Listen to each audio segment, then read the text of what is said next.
अस्सलाम वालेकुम viewers, welcome back to our YouTube channel. Viewers, आज के हम इस लेक्चर के अंदर जो 9th क्लास की फ़िज़िक्स की बुक है उसका न्यूमेरिकल नंबर 1.9 और 1.10 देखेंगे। ठीक है, तो सबसे पहले न्यूमेरिकल नंबर 1.9 है। इसमें ये इसकी स्टेटमेंट है कि आपके पास एस्ट्रोनॉमी के अंदर डिस्टेंस का यूनिट लाइट ईयर इस्तेमाल किया जाता है। ठीक है, ये आपके पास वो डिस्टेंस है जो कि लाइट कवर करती है किस टाइम के अंदर, 1 ईयर के अंदर। तो ये स्टूडेंट्स टाइम आपको दे दिया गया है, तो आप क्या करोगे, सबसे पहले इसमें गिवन डाटा लिख लो बेशक। ठीक है, गिवन डाटा की हेडिंग दे के तो उसमें आप लिख सकते हैं कि आपके पास टाइम जो है वो क्या है। Time is equal to small T is equal to 1 year.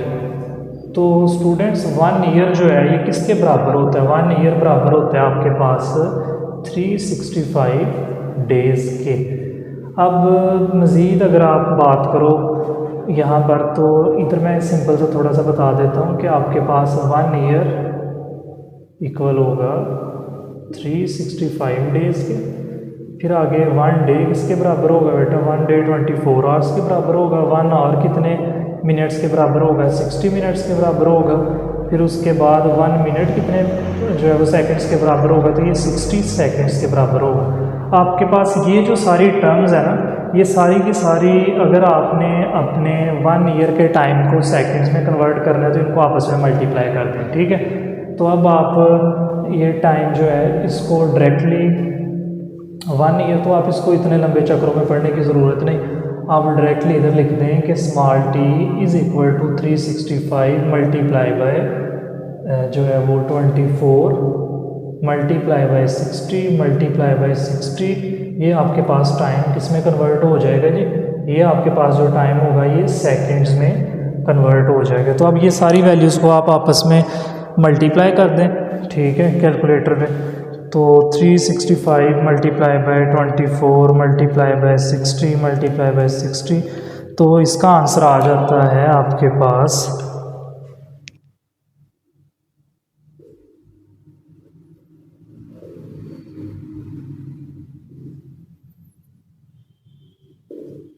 ठीक है जी। अब आप इसको साइंटिफिक नोटेशन में कन्वर्ट कर लो, तो फर्स्ट नॉन-जीरो डिजिट कौन सा है? 3, तो आप लिख सकते हो 3.1536 मल्टीप्लाई बाय 1 2 3 4 5 6 7 डिजिट पॉइंट इधर मूव किया है, इधर मूव किया है 7 डिजिट, तो 10 की रेज़ पावर 7 सेकेंड्स आ गया। तो ये आपके पास आपका जो टाइम था ये सेकेंड्स में कन्वर्ट हो गया है। अब क्या करना है जी आपने? अब ये करना है कि एक और भी आपको स्पीड भी यहाँ पर दी हुई है। ठीक है, तो आपने ये लिखना है स्पीड ऑफ लाइट। तो स्पीड ऑफ लाइट जो है इसको आप स्मॉल v से शो करोगे। तो स्पीड ऑफ लाइट कितनी है जी? 3 मल्टीप्लाई बाय 10 की रेज़ पावर 8 मीटर पर सेकेंड। अब आपने कैलकुलेट क्या करना है या टू फाइंड आउट क्या करना है?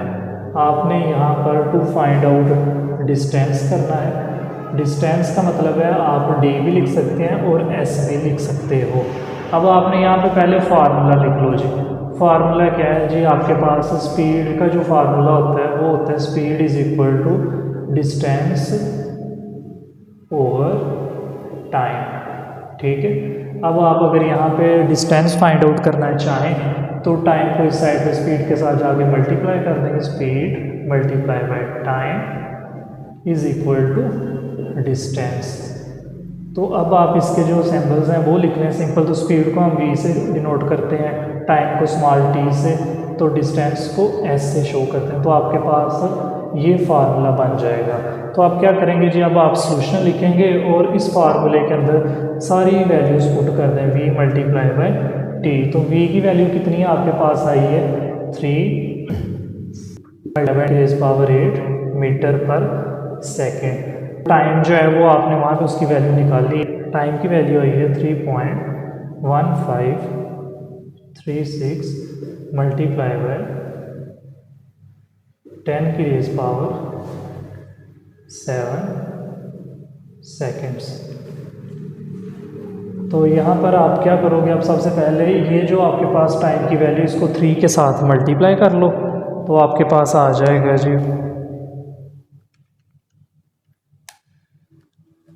आपके पास वैल्यू आ गई जी 9.4608 मल्टीप्लाई में। आप देखें बेसिस सेम है, मल्टीप्लाई हो रही है 10 की रेज़ पावर 8, 10 की रेज़ पावर 7, 8 + 7 कर लें, ठीक है। तो साथ यूनिट भी सारे लिख लें, मीटर पर सेकंड, और साथ में ये देखें जी सेकंड है। तो आप अगर थोड़ी सी गौर करें तो जिस यूनिट के ऊपर कोई भी वैल्यू ना हो तो इसका मतलब 1 मौजूद होता है, तो इसके ऊपर भी 1 मौजूद है, तो ये वैसे ही आपस में कैंसिल हो जाएंगे यूनिट्स। तो आपके पास 9.4608 मल्टीप्लाई बाय 10 की रेज़ पावर बन जाएगी जी 15 मीटर। तो आपके पास ये आपका डिस्टेंस आ गया है, ठीक है। तो आपने डिस्टेंस ही कैलकुलेट करना था, वो आपने कर लिया। तो इसके बाद हम आगे 1.10 न्यूमेरिकल देखते हैं। तो अब हम बात करेंगे इसके लास्ट न्यूमेरिकल की। इसमें हमने क्या करना है जी, जो मरकरी की डेंसिटी आपको दी हुई है ग्राम पर सेंटीमीटर क्यूब के अंदर, आपने इसको कन्वर्ट करना है किलोग्राम पर क्यूबिक मीटर में। तो इसमें क्या करना है जी, इसका हम सोल्यूशन स्टार्ट करते हैं डायरेक्टली। तो इसमें आपके पास वैल्यू दी हुई है 13.6 ग्राम पर सेंटीमीटर क्यूब। तो आपने सबसे पहला स्टेप क्या करना है, ये जो सेंटीमीटर पर सेंटीमीटर क्यूब लिखा हुआ है ना, आप 13 चलो मैं इधर लिखते हैं, आप इसको लिख सकते हैं 13.6 ग्राम सेंटीमीटर क्यूब जो है पर सेंटीमीटर क्यूब। इसको आप बटे के नीचे लेके आएंगे तो इसकी पावर प्लस में चेंज हो जाएगी, यानी कि इसकी पावर बन जाएगी सेंटीमीटर क्यूब बन जाएगा, ठीक है। ये ऊपर पर सेंटीमीटर क्यूब था, बाय के नीचे आया तो सेंटीमीटर क्यूब बन गया। तो अब आप ये देखिए, आपने इसको बनाना क्या है, आपने किलोग्राम बनाना है और पर क्यूबिक मीटर बनाना है। तो आपको प्रीवियस टॉपिक्स के अंदर बताया है कि किलो जो है इसके बराबर है, किलो जो है वो 10⁻³ के बराबर। दूसरी साइड पे जो आपके पास सेंटी है, ये किसके बराबर होता है, ये 10⁻⁻² के बराबर होता है।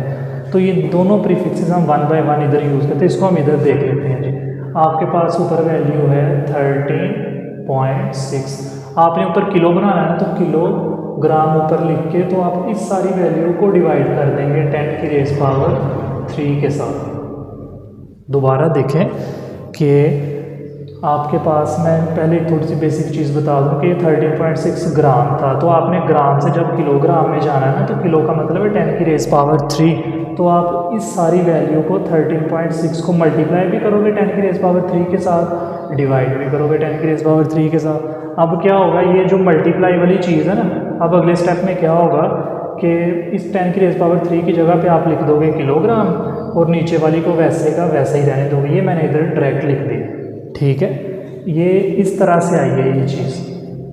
तो अगले स्टेप में क्या होगा जी, अगले स्टेप में आपके पास ये होगा कि किलोग्राम में तो आपने इसको कन्वर्ट कर लिया, आधा टास्क आपका हो गया। अभी आधा टास्क है, आधा टास्क क्या है जी, आपने सेंटीमीटर क्यूब को कन्वर्ट करना है मीटर क्यूब में, और ये ऊपर जाके पर मीटर क्यूब हो जाएगा। तो आप क्या करोगे जी, आप इस तरह से करोगे कि अपनी इस वैल्यू को डिवाइड कर दोगे, किसके साथ डिवाइड कर दोगे आप 10⁻, इधर ऐसे लिखना है तो भी ठीक है, अगर डिवाइड ऐसे नहीं लिखना चाहते तो इसके नीचे इधर ही लिख लें, फिर भी ठीक है। आप इसको किसके साथ डिवाइड करोगे, 10⁻⁻² के साथ, -2 क्यूबिक मीटर। लेकिन अभी यहाँ तक का बात मुकम्मल नहीं होती, क्यों? क्योंकि आपके पास अगर आप गौर करें तो इधर सेंटीमीटर क्यूब लिखा हुआ है, लेकिन हमने तो अभी ये सेंटीमीटर तक काम किया। तो आपने क्या करना है बेटा, अब ये थोड़ी सी अंडरस्टैंड कर लें इसको करने से पहले कि आपके पास जो सेंटी होता है, ठीक है, सेंटीमीटर जो होता है, यानी कि ये किसके बराबर होता है, 10⁻⁻² के। अगर मैं बेटा इसको लिख देता हूँ सेंटीमीटर का क्यूब, तो इसका मतलब है कि इधर भी 10⁻⁻² का क्यूब आ जाएगा। तो इसका मतलब है कि ये वैल्यू बन जाएगी 10⁻⁻⁶। तो अब आपने उधर इसको लिखना है, तो किस तरह से लिखना है वो देखते हैं हम। अगर नीचे देखा जाए तो क्या है जी, सेंटीमीटर क्यूब। तो आप क्या करोगे, आप लिखोगे 10⁻⁻² का क्यूब, ठीक है, तो नीचे साथ बाहर क्या रह जाएगा, इसमें मीटर क्यूब रह जाएगा। ठीक है जी। अगले स्टेप में आपने क्या करना है जी, अगले स्टेप में 13.6 किलोग्राम और साथ आएगा 10 की रेज पावर 3 मल्टीप्लाई बाय 10 की रेज पावर क्या बन गई, माइनस 2 3 बार 6 मीटर क्यूब।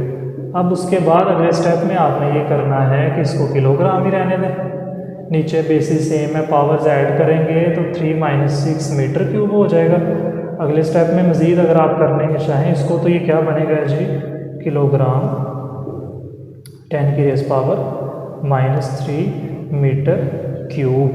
तो अब आपने क्या करना है जी, अब आपने ये करना है कि इसको बाद आप नीचे वाली वैल्यू को अगर ऊपर ले आए तो इसकी पावर प्लस में चेंज हो जाएगी, जो नीचे क्यूबिक मीटर है ऊपर आके पर क्यूबिक मीटर हो जाएगा। इससे अगला स्टेप क्या है कि आपने फर्स्ट नॉन जीरो डिजिट अपना ये वाला लेना है। ये वाला पॉइंट अगर आप इधर मूव करें तो ये बनेगा 1.36 मल्टीप्लाई बाय 10 की raise power 1 multiply by already मौजूद है 10 की रेज पावर 3 किलोग्राम पर क्यूबिक मीटर। तो अब ये आपके पास वैल्यू क्या बन जाएगी, 1.36 मल्टीप्लाई बाय 10 की रेज पावर 3 और 1 कितना हो गया, 4 किलोग्राम पर क्यूबिक मीटर। तो आप ये देखें, आपकी रिक्वायरमेंट ही क्वेश्चन में ये थी कि आपने अपने आंसर को किलोग्राम पर क्यूबिक मीटर में कन्वर्ट करना है, तो ये आपका कन्वर्ट हो गया, यही आपका आंसर है। तो स्टूडेंट्स, आपके पास जो फर्स्ट चैप्टर की एक्सरसाइज के 10 न्यूमेरिकल प्रॉब्लम थे, ये सारे के सारे प्ले लिस्ट की फॉर्म में लेक्चर में यानी कि यूट्यूब पे मौजूद हैं। अगर आपने देखने हो, कोई भी लेक्चर प्रीवियस भी उठा के देखना है तो इसकी मैं डिस्क्रिप्शन में लिंक आपको सारे दे दूँगा। अगर आपको कोई क्वेश्चन हो कमेंट सेक्शन में भी आप लोग पूछ सकते हैं, जिससे आप अच्छी तरह से देख लें और नोट कर लें अच्छे से। बहुत शुक्रिया जी, अल्लाह हाफिज़।